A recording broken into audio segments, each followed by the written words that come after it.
Referendum di Renzi, noi diciamo di no perché questa non è una scelta federalista. Se un cittadino immagina l'Italia del futuro come la Germania, sappia che con questo referendum l'Italia del futuro sarà come la Grecia.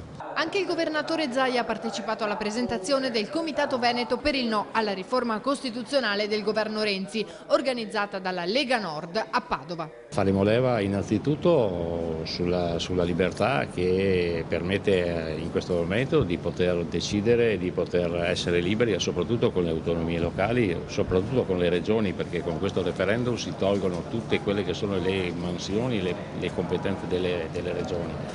Quindi portare da 18 mi pare a 7 solo le competenze delle regioni sia veramente un atto di forza che non ha senso, soprattutto anche per regioni come il Veneto, ma anche come regioni come la Lombardia, che hanno dimostrato di saper governare. Partirà dunque una campagna in cui verranno spiegate tutte le motivazioni per cui bisognerà votare no secondo il Comitato. Corretta, democratica, rispettosa delle idee di tutti, ma sicuramente portando avanti anche le nostre idee, che sono quelle di un no, di essere convinti che ad ogni regione dovremo dare l'autonomia che si spetta, come diceva Einaudi nel 1948, ed è esattamente quello che non è accaduto in Italia.